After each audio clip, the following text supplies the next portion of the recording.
네, 오늘도 오후장 들어가기 전에 중간 점검해 보시고 가시기 바랍니다.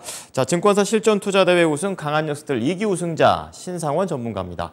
전문가님, 안녕하십니까? 네, 안녕하세요. 신성원입니다. 네, 그러니까 미국 증시가 이제 휴장 이전에 굉장히 좀 강한 모습을 보여줬었는데 국내장에서는 글쎄요, 이게 비슷하게 가는 것보다 약간 좀 약하지 않나 요즘 이런 생각도 듭니다. 오전장 어떻게 보셨습니까? 네, 약하다기보다 지난주에 좀 우리가 뭐 선반영한 것도 있고 잘 버틴 것 때문에 그런 거라고 봅니다. 왜냐면 제가 이제 부채 한도 협상은 어차피 타결될 것이다. 뭐 저 말고도 많은 뭐 투자 전문가들 또 뭐 미국에 있는 더 뛰어난 투자 전문가들도 이렇게 예상을 한 건데 이거는 정치적인 딜이라고 계속 말씀을 드렸죠. 근데 그것 때문인지 생각보다 이제 많이 안 밀린 거죠. 네, 다 그렇게 이제 해결로 나갈 것이다 했기 때문에 지난주에도 잠깐 말씀을 드렸지만 이게 해결이 되더라도 뭐 폭발적으로 가는 게 아니라 어느 정도 상승적인 제한을 좀 보일 것이다 이렇게 말씀을 드렸는데 그럼에도 불구하고 저는 오늘 우리 시장은 좀 긍정적인 거는 이 지금 최근 이 지수 있잖아요. 최근 이게 한 1년 전 기준으로 봤을 때 고점 한번 돌파 그리고 또 돌파하고 좀 밀리고 그리고 다시 돌파한 겁니다. 그러니까 최근 보면 이제 두 번째 고점을 돌파했는데 오늘은 또 어떻게 보면 신고가로 표현을 할 수 있겠죠. 바로 직전에 이 고점을 갱신을 살짝이라도 했습니다. 그리고 이제 좀 흐름도 좀 강하게 좀 견조하게 유지되는 거 이거를 더 좀 중요하게 그래도 긍정적으로 봐야 될 것 같아요. 예상된 미국의 뭐 부채한도 협상 결말은 이제는 부채한도 협상 말고 그 이후를 좀 봐야 될 것 같고 어쨌든 우리 시장은 이런 영향 때문에 그리고 또 반도체 계속 좋게 얘기가 나오고 있고 지난주에도 수급이 아주 강하게 들어왔고 알고 보면 이 기간 동안 계속 들어와 있었다는 거 다시 한번 그 삼성전자 흐름을 여러분들이 살펴보면서 학습 효과로 지금 쫓아가는 건 아닙니다. 지금은 그 기간을 거쳐서 힘든 구간을 적금하듯이 정말 조금씩 들어가서 새로 진입한 분 또는 약간의 단가를 내려서 이제 거의 단가가 엇비슷하게 된 분들의 이제 영역이고 지금은 쫓아가지 마시고요. 그런 흐름 때문에 어쨌든 오늘 시장도 하이닉스, 삼성전자 때문에 강세 출발을 했습니다. 그리고 초반에 좀 흔들림이 나왔지만 최근 조금 전에 보니까 다시 수급이 살아나면서 붙어가면서 삼성전자, 하이닉스 이쪽으로 수급이 좀 집중되면서 지금 시장의 흐름이 다시 또 강세를 계속 유지하는 흐름. 근데 뭔가 좀 상실감, 소외감도 살짝 느껴지는 것 같아요. 예전에 그 몇 달 전에 에코프로로 또 다 가다 보니까 뭐 할 게 없다 이렇게 느꼈던 것처럼. 하지만 이 반도체만 있는 시장은 아니잖아요. 반도체가 잘 가면 시장도 좀 안정되고 멀리 보면은 이 삼성전자가 잘 올라가면 환율까지도 내려올 수 있는 영향도 준다 이렇게 하니까 좋은 점도 있지만 어쨌든 이 외에도 다른 종목들이 있다는 것도 좀 보면 될 것 같아요. 아마 종목 장세가 나올 수 있는 지금 어차피 지금 종목 장세가 알게 모르게 좀 나오고 있거든요. 우리가 좀 반도체 너무 좀 가려져서 그렇지 그런 부분들도 좀 생각해 보면서 우리가 오후 시장 좀 대비하고 또 이번 주 흐름 5월 마감과 6월 시작하는 것도 뭐 생각해 보는 그런 시간을 가지면 어떨까 이렇게 생각이 드는 그런 오전장입니다. 네, 그럼 이어서 오후장 전략 포인트 넘어가 보겠는데요. 앞서 제목에서도 이제는 부채 한도에 대해서 조금 접어두고 다음 스텝으로 가자. 약간 좀 그런 뉘앙스로 해석을 했는데 오후장 포인트 어떻게 잡으십니까? 네, 맞습니다. 부채 한도 협상은 뭐 지금 그 바이든 쪽이나 뭐 메카시 쪽이나 지금 그 의원들 뭐 강한 강경파들은 지금 좀 목소리가 좀 큰 것 같아요. 근데 어차피 뭐 확률상 합의로 가는 것 같고 통과는 할 것 같은데요. 이제는 이 부채 한도 협상 좀 우리 시장의 발목을 잡은 역할을 했는데 그 발목을 잡던 그런 것들이 없어진다. 이제 해소가 되면 우리는 이제 또 바로 가는 건 아니겠죠. 우리 시장만이 아니라 전체적으로 봤을 때 일단은 앞으로 남아 있는 거는 뭐 계속 뭐 잘 아시겠지만 14일 6월 14일이죠. FOMC를 좀 봐야 되고 어쨌든 지금은 다시 동결 가능성이 또 높아졌어요. 지난 금요일까지만 해도 인상에 대한 확률이 점점 10%에서 높아져서 뭐 한 50 이렇게 뭐 육박했었는데 지금은 쭉 빠져서 금리 인상을 동결하겠다. 이 동결이라는 거는 우리가 시장 참여자들은 중단으로 받아들일 거다 이렇게 예상을 계속 말씀을 드렸었죠. 일단은 이 동결 전망이 높아지는 게 긍정적인데 지표가 일단 연준 위원들이 원하는 수준까지는 아직 안 나오고 있고 아마 이게 올해까지도 계속 그럴 것 같아요. 저 개인적인 견해이긴 하지만 인플레 2%를 잡으려면 이 강한 이 금리, 높은 금리 상태가 상당히 오래 갈 것 같아요. 그게 더 오히려 부담되지 않을까. 그렇다면 경기가 좀 둔화, 침체까지는 체감상으로는 침체를 느낄 수 있어도 어쨌든 둔화가 좀 오래 가는 게 저는 더 우려되는 것 같아요. 그러면 인하에 대한 게 우리가 바라는 것보다는 시간이 더 걸릴 수도 있다. 이게 좀 약간은 좀 찜찜한 부분인데요. 어쨌든 다음 달이죠. 13일에 이제 CPI 나오는 거, 그리고 14일에 이제 FOMC가 결과가 발표되는데요.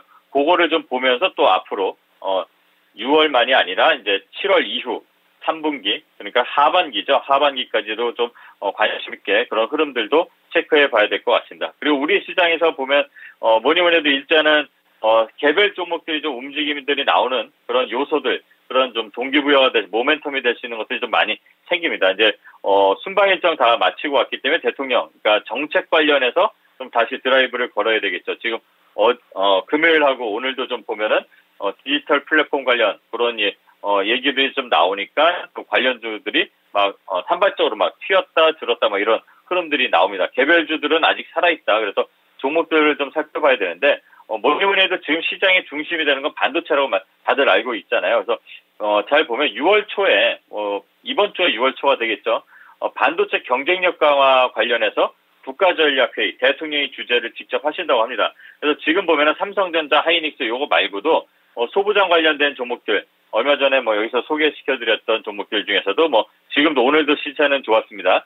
덕산하이메탈, 백광산업, 그다음에 저스템 다시 오랜 조정, 어떻게 보면 오랜 조정도 아닌 것 같은데 조정을 좀 거치면서 오늘도 지금 잠깐 강세가 좀 나오고 있습니다. 이런 종목들이 다시 다음 레벨을 향해서 올라갈 수 있는 구간, 그러니까 조정을 충분히 거친 종목들 많습니다. 이런 종목도 한번 좀 살펴볼 필요가 있는 것 같아요.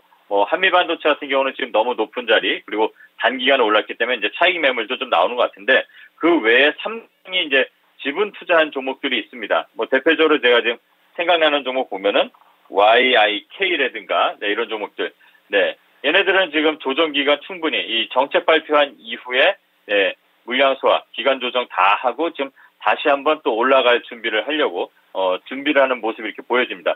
이런 종목들을 좀 살펴볼 필요가 있는 것 같아요. 반도체 관련해서는 아직도 종목들 많다는 거 그거 좀 알아주셨으면 하고요. 그다음에 이제 6월에는 이 개별주 관련된 모멘텀이 많다고 말씀드렸죠. 뭐니 해도 좀 눈여겨볼 게 일단은 로봇주도 있고 엔터주도 지금 너무 좀 올라가 있지만 좀 산발적으로 이제 시세가 조금씩 나오고 차익 매물도 나오고 그러는데 지금 보면은 바닥에서 아직 올라갈 게 많은 섹터들이 있습니다. 그게 바로 바이오 관련이라고 좀 보는데요. 아직 수급이 크게 들어오진 않았습니다만 일전에 잠깐 들어왔던 게 나가지는 또 않은 것 같아요. 그러니까 6월에 이벤트들이 좀 많습니다. 바이오 섹터를 좀 관심 가져야 될 것 같아요. 항상 말씀드렸지만 6월 2일부터 시작되는 아스코 2023, 그 다음에 그게 끝나면은 바이오 USA라고 또 있습니다. 그리고 그게 끝나면 유럽에서 간헐회까지 한 달 내내 거의 이렇게 바이오 주간이라고 표현을 할 정도로 바이오 관련 이슈가 한 달 동안 있는데요. 여기에 우리나라 이제 K바이오 관련된 종목들, 회사들이 많이 참여를 합니다. 특히 루닛 같은 경우 지금 쫓아가는 거 아닙니다. 항상 말씀을 드리고 제가 수익률 좀 많이 나서 좀 여기서 부각이 좀 되고 그런데 루닛은 지금 너무 높죠. 근데 루닛이 아스코 가서 발표를 제일 많이 한다고 해요. 그래서 루닛도 좀 가볍게 살펴보면서 ST 큐브라든가 GC셀은 아마 관계사가 같이 가서 발표하는 게 있어요. 그리고 에클론, 그다음에 유한양행, 그다음에 NK맥스, 그리고 여기서 또 추천을 좀 드렸던 HLB 관련해서 HLB, 그다음에 HLB 제약, 카나리아 바이오나 제넥신 이런 유틸렉스, 그리고 이제 크리스탈 지노믹스, 레고캠 바이오까지 다양한 기업들이 이제 참여를 한다고 합니다. 바이오 주간 월간이 되겠죠. 그리고 또 중요한 거는 정부 정책이 또 지원이 좀 되면 더 좋은데 6월 중에 바이오 산업 지원 계획을 발표를 한다고 했습니다. 그러니까 그것도 좀 맞물려서 좀 잘 살펴볼 필요가 있는 것 같고요.